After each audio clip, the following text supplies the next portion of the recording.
Look at that. But and let's just go through the disadvantages, right? Harder maneuver on the ground. We talked about that. Why?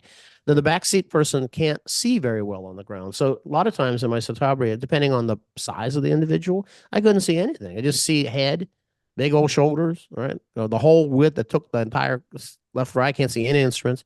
And then the only way I can see is by doing S turns.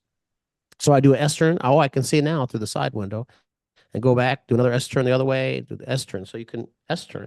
The person in the front of the airplane I had could always see because it wasn't tricky. Some of them you can't. You have to S turn them all the time, or else you won't be able to, because you can't see directly in front of you. So that's that. The backseat person can't see the flight instruments. So now, is that important? Well, it depends on what you're doing. If you're trying to use it as an IFR platform, which I wouldn't recommend, you could, but then it's going to be tricky. I don't know how you're going to do that, but one guy put a couple of mirrors in there so he could see it. I'm like, really? Just use a different airplane, man. Don't be messing around with that. You don't got to fly that thing in the clouds anyway, are you? Yeah, he put up a series of mirrors so he could see it from the back seat. I'm like, well, there you go. Look at that. All right. So let's move on here. What else? It's more difficult to control with the wind on the ground. We said why.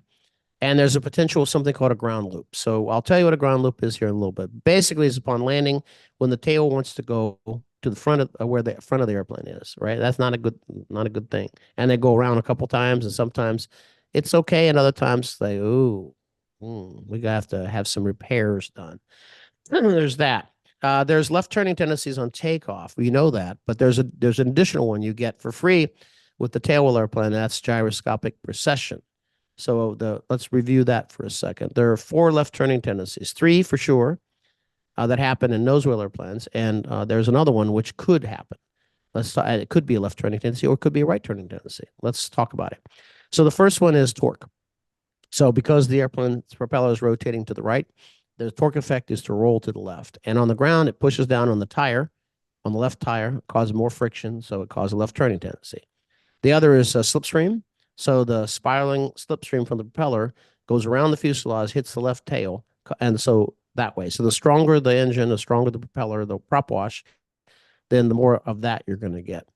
Which is why, if you ever fly an extra 300, and you're taught, by the way, in your basic training, sometimes they don't say why, but they say put in the throttle slowly, like 3 to 5 seconds all the way to full. Don't just jam it in there. There's a good reason for that.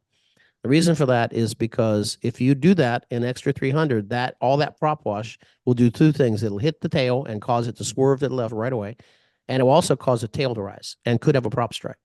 So, but if you do it slowly, then things get a lot better because you have more control authority. So that's something to think about, right? So this gyroscopic precession, let's talk about that. So here's an airplane. This is now it's a nose wheel airplane would be like that.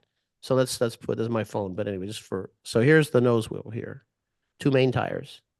So we'll go like that. No problem, right? So when you rotate, you do that, and you're going to climb up into the air, right? So when you kind of do that, it's as if you're pushing like down here on the bottom of the propeller. So imagine the propeller blade turning to the right. And when you rotate, if you didn't have a flight control and you were somehow able to push on this disc like that, it would do that. That's the idea, right? It would be the force you would apply would be from the elevator and it would be right there. Well, if you look at that, 90 degrees later in the direction of rotation is where the force is felt for gyroscopic precession because it has something called tangential angular momentum. So what happens is when you press this, 90 degrees later is up here. It's a right turning tendency. It's not a left turning tendency. But in a tailwheel airplane, now the airplane when it's sitting on the ground is like this, right? The tail wheel's in the back. The 2 mains are here. And then when you go down the runway, you got to push the tail up. So when you push it up, now you're applying the force on the top like this. 90 degrees later there, that turns the airplane to the left. So you have a left turning tendency when you push the tail up. The only time you have a left turning tendency in a nose wheel airplane due to gyroscopic precession is when you stick forward, right? So like to go down if you wanted to get out of somebody's way or you want to go down really quickly and you stick really hard on the stick or the control wheel, that would be a left turn.